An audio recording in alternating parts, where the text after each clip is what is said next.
My name's Joe Dale. I'm an independent consultant. I came out of the classroom only a year ago, and I taught in a middle school, 9 to 13-year-olds on the Isle of Wight. And I'm currently working with organisations like Links into Languages, the British Council and the BBC. The presentation today is called Building on Firm Foundations and Keeping You Connected in the 21st Century. This time it's personal, so quite a long title, but anyway. My blog address is underneath, joedale.typepad.com. If you just do a search for Joe Dale in Google, it'll be the first link anyway. And that's my email address underneath. So if there's anything that I've said that you want to clarify, or have you just email me. That's fine. Teachers are emailing me all the time about these sorts of things. Okay, let's get started. Okay. Autumn 2009, the Specialist Schools and Academies Trust did a survey amongst head teachers and heads of department and other stakeholders looking at continual professional development and the difficulty of teachers getting out of school.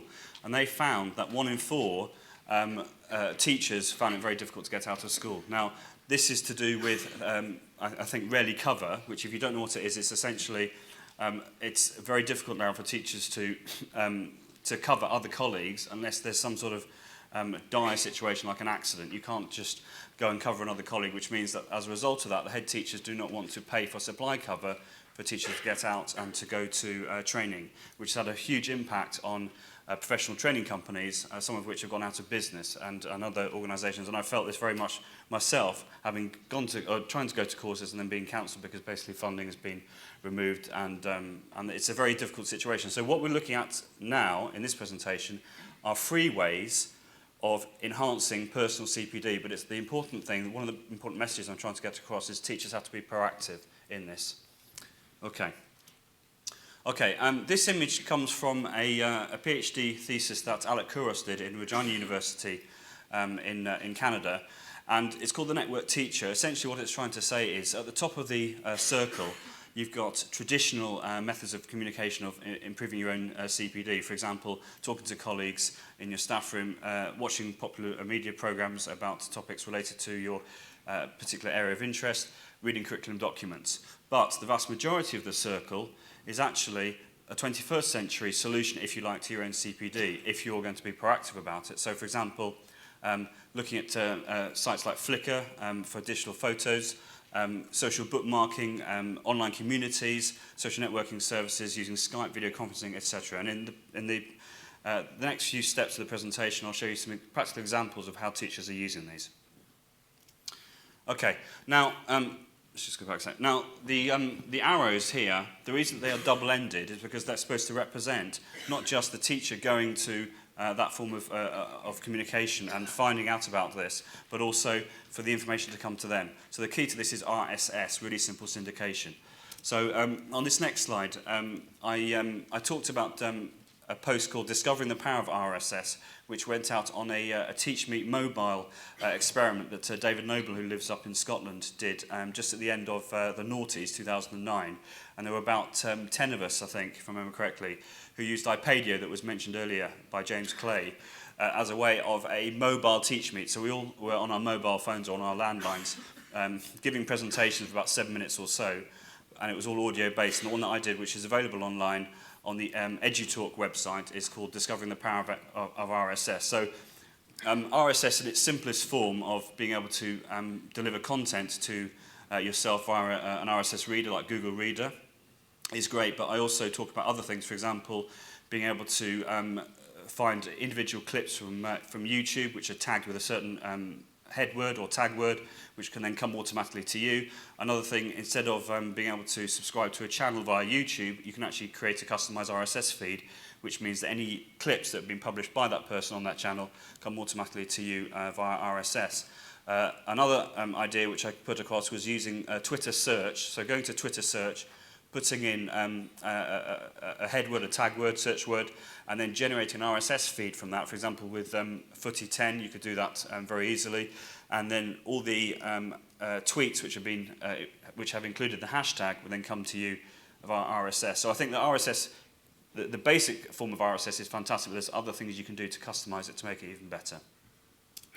Okay, so looking more particularly at Twitter, I watched a really fantastic presentation by Russell Stannard in January 2010, when he took part in an e-learning symposium at Southampton University, and because it was live streamed with Microsoft Silverlight and also archived, it meant that I was able to watch the presentation, which was fantastic. And one of the main things he was talking about, he was basically talking about Twitter and educational use of Twitter, but he used the term piggybacking. So in other words, for someone to get into Twitter, one thing you could do is find someone who is following people who are like-minded to yourself and just basically go and follow all their followers.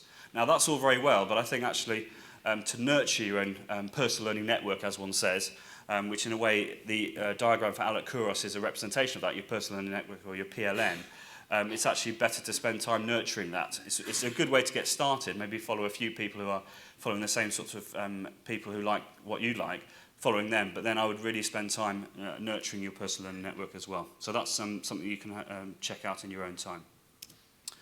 Right, now Doug Belshaw, I'm sure you've all heard of Doug. He has written lots of things about lots of things about Twitter and lots of things about lots of edu-tech topics. And he was writing about Twitter as a form of hitchhiking or bandwagon jumping in a way. And Chris Hart, who is an assistant head teacher up in the Northeast, wrote a comment on Doug's post that he wrote about this this post that he did, and it was looking, rather than saying bandwagon jumping, it was more car sharing CPD, which I really like. So I'm just going to read this out. I know that you can read it, but I'm actually recording the MP3 of this talk as well. So for the benefit of those people, maybe if you can't see at the back. So Chris wrote, "Hi Doug, I've just been sent the link to this post after having talked to the Languages Show about using Twitter for CPD. I talked about not jumping on bandwagons, but rather getting involved in car sharing. Safe environment, honest discussion, different drivers, but all heading for the same destination while trying to be efficient and saving fuel. Great minds think alike," which I thought was really nice. I like that idea of car sharing for your own CPD. Okay, this is another quote. This is from another language teacher. I know that, well, a lot of these examples are from language teaching. That's my background, but actually it could be to do with any community. So this post has been written by Alex Bogona, and the post is called "Coming to Terms with Twitter." And I think this represents the experience of lots of teachers who started getting into to Twitter when, first of all, they just thought it was all about what Jonathan Ross had for breakfast, when in fact, of course, it's not. So again, I'll just read this out for those people listening on the MP3. What started as a few language teachers tweeting about what they were doing has become well over 100. It's more like 230, actually, and that's just from the UK. But anyway, this was April 2010, so you can see how it's grown already. It's quite hard to comprehend having a virtual staff room of that many people with good ideas and opinions.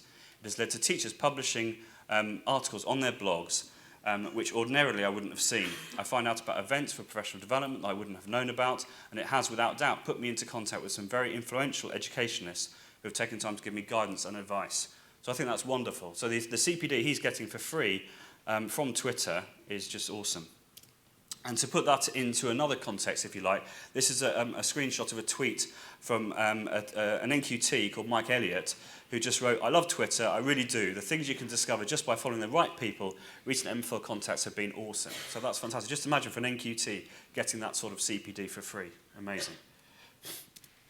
Okay, so how can we help people create communities and get Twitter, if you like? Well, one way of doing that is to make lists, and I found myself this has been really, really important in the generating of the community that we've now got amongst language teachers in the UK. Now, I wrote a post called "Mustering the MFL Twitterati" in April of this year, and the idea behind that, we're very sad. We've actually called ourselves the MFL Twitterati, and in other words, the UK language teachers who are on Twitter. And I used a website called tweepml.org, which allows you to create lists. This was before you could have the inherent function within Twitter. And so essentially, I've just been adding to that list every time I find a new language teacher who's on Twitter. So it makes it easy for someone who's just joined to get the point of it. So I'll then send them that link, or they'll hear about it from somebody else, and then they can follow everybody all in one go. So in a way, it is like piggybacking, but it's all absolutely subject related. And the second link, which is down here, is the first link, which is down here, is the same idea, the same people, but the inherent feature in Twitter. And as a result of that, I've been able to put that into TweetDeck so that it's a separate column. You can actually see Joe Dale /MFL Twitterers. So that means that even if someone's account is protected, it means I can see everything that they are tweeting about, and everybody else, all the other 230 people or what have you, can see that as well. And again, I found encouraging people to download TweetDeck and to make a column in relation to a certain subject-specific community has been absolutely wonderful. I actually started off by using Twirl, which is another desktop client for Twitter, and I still use that on my netbook because I find it, if your connection is not particularly brilliant on your dongle, then it actually works much better. TweetDeck seems to take a more bandwidth. Anyway, and there's also the Seismic Desktop, which I had a look at, but I haven't gone with. So I'd really recommend anyone who doesn't know about all this stuff, go for TweetDeck and add a list to that. Another way of pruning your PLN, or culling your PLN is another way you can describe it, is using a website called Friend or Follow, which is very useful. It tells you all the people that you're following but are not following you back, very nasty, and all the people who are following you but you're not following them back, and all the people that you're following and are following you back. So as a result of that, if I have, up to the point when I was reaching 2001 people I was following, every time I hit that plateau, then I would just go through and cull a few of my PLN. And then when then a certain number of people were following me, got up to a certain point, I was actually able to go over that 2001 threshold, which was a real relief, you can imagine. Okay, so there's another link here, how to bookmark Twitter links. This is a post by Tom Barrett, who is an assistant head teacher in Nottinghamshire, and he's written about a service which allows you to automatically take the links from Twitter and put it into your Delicious account. And off the top of my head, I can't remember what it is. Can anyone help? Sorry? That's the one, Pakarati, thank you. Thank you. I don't know if you're in my PLN, but I'm sure I'll add you later if you follow me. Okay, so, thank you. Right, now in April 2010, there was an article in the TES called Flash Forward. And this was very exciting, I thought, because this was all to do with what we were doing as language professionals using Web 2.0 tools. And how we were communicating with each other, not just through Twitter and things like that, but also through video conferencing as well. I'm going to talk about that more in a moment. But there was an article which came, or a report which came out about a month before, if I remember correctly, which was an EU report saying that language teachers were shunning social networking sites, and they were basically scared of them, and as a result of that, the pupils were missing out. And this, in a way, was a contrast to that, showing, I think it was something like 15 or 20 quotes from different teachers saying how they were using it in a really positive way. So if you're interested in looking at that, it's called Flash Forward on the TS website. Okay, keeping up with the Twitter times. Now, the more I got into Twitter, the more I wanted to find different apps which could improve the productivity and also help other people within the community to get the most out of Twitter. So there were two services which I came across. One is called Twitter Times, and one is called paper.li, and essentially it allows you to create a newspaper, a daily newspaper, made up of the links from your Twitter community, which was wonderful. So I thought it would be a good idea if I created a new account called MFL Times, okay? And then I asked people on Twitter who are language teachers to follow MFL Times. This was before you could actually create a newspaper based on a tag. So anyway, they all followed, 138 people followed, and as a result of that, because the account was protected, it meant that I could make sure that I would only approve the following of people who were language teachers, so we wouldn't get any spam and things like that. And as a result of that, it's a brilliant summary of, if you like, the most important articles that people are tweeting about within that community every day, and you just subscribe via email. So I think that's been really, really useful.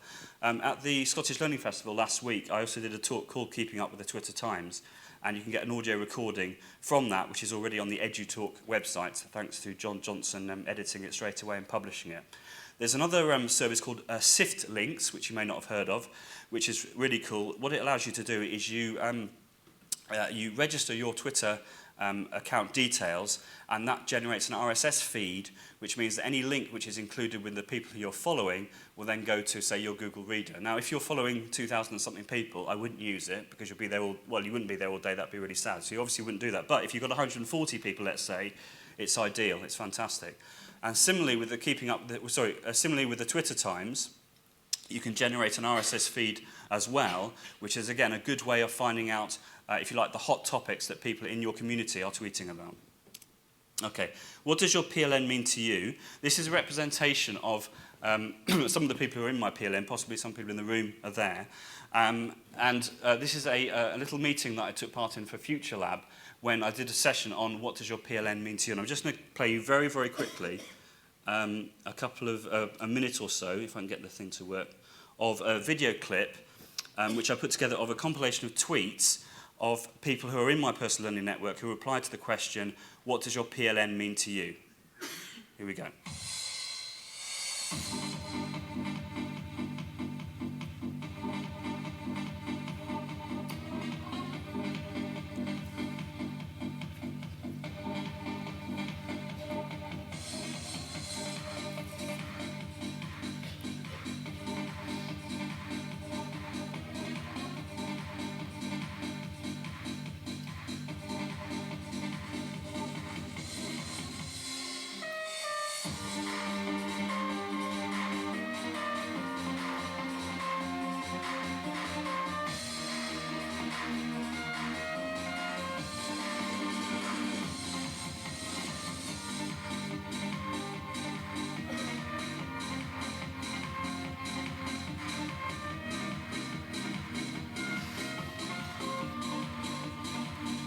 Okay, I'm not going to play the whole thing because I haven't got a lot of time right now, but it lasts for about 5 minutes, and it's really fantastic, showing the enthusiasm of people who admittedly are into Twitter already, so they're going to say positive things, but I think it's really a good way of showing that to other people who maybe are not into Twitter, thinking, oh, well, actually, it's not just about Jonathan Ross and what he has for breakfast. Okay, MFL Flash Meeting, I mentioned earlier. Flash Meeting, if you don't know, is a service which has been developed by Open University, and we have one every 2 months or so, and it's been really fantastic. Right from the word go, we have 20, 25 people in the room, and we discuss things from an agenda which we draw up about subject-specific ideas for 2 hours on a Monday night, as I said, about every 2 months, and that's wonderful. If you're not sure about Flash Meeting, you can go to this post here by Chris Thomas, who's a primary school teacher in Kent, and you can see a video tutorial explaining how to use it. So that's, again, I think, fantastic. MFL Show and Tell, we've had face-to-face meetups twice now. One we had, which took place in Coventry, we had 19 people there that came from all over England. And the one that José Picardo organised in July was in Nottingham High School, and we had 50 people, and all the presentations for that one were all live streamed by Leon Ulcc there. We've got another one on the 13th of November in Oldham, and again, people are going to be travelling to it from all over the country, and these are people who are following each other, communicating with each other on a daily basis on Twitter, so it shows the power of social networking, I think. Right. Excuse me.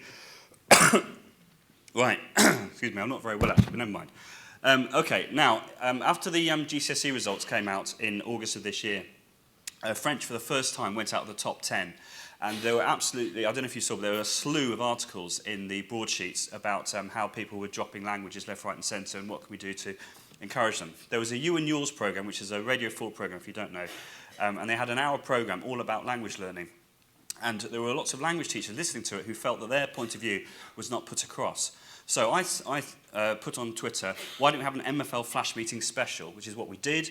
We had 20 people or so taking part in that, putting another point of view from the point of view of why people maybe are dropping languages at this point, and why, since 2004, when the government made them optional, why they're becoming more and more difficult to recruit people.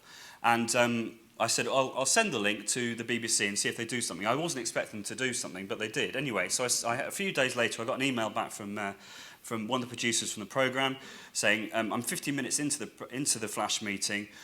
We'd really like to do a follow-up interview for the hour-long show. It's only going to be about 10 minutes or so.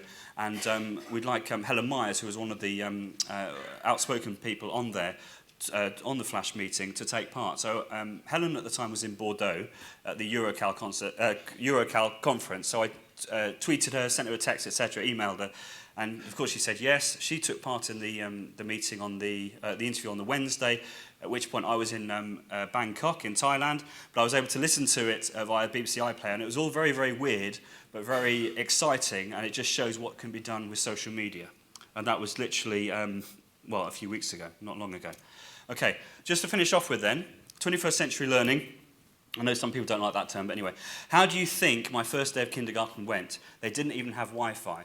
So clearly the pupils have really, really high expectations of the sorts of kit that we need to have in our schools, not only at secondary level or higher education, further education, but at primary school. So that is the expectation that the pupils have.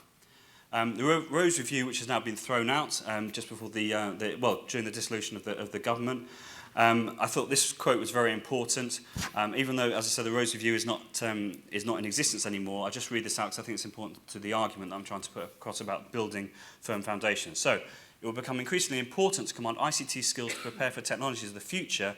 The foundations for this engagement are best formed in primary schools, where children's enthusiasm for ICT is evident. Moreover, we must avoid raising a population divided between ICT haves and have-nots, which we've referred to earlier. And I think that's not just the digital divide, that's also, if the teachers are not skilled in using ICT, then I think they're doing a disservice to the pupils. So in that sense as well, because this would pose a considerable threat to both economic well-being and social cohesion. So these are important issues, but the reality of the situation we find ourselves in at the moment with the economic downturn, etc., it's difficult. So there was an article in the TS on the 30th of July called Raid on IT Budgets, and it referred to the 100 million that had been taken out of the Harnessing Technology Fund. And this is what the spokesman from the government said. There's been a massive increase in the use of ICT in schools over recent years, and it is now embedded in schools. So there's not the same need for separate ring-fence funding as previously. Okay, and I think there's a reality check in here. We don't have the same funds to buy a new kit all the time at all. And I think this situation that we find ourselves in now, which is something that Ray Fleming said right at the start of the day, is that really what we need to do is we need to look at the kit that we've got and train teachers better on how to use that kit. And that's what I wanted to say. Thank you.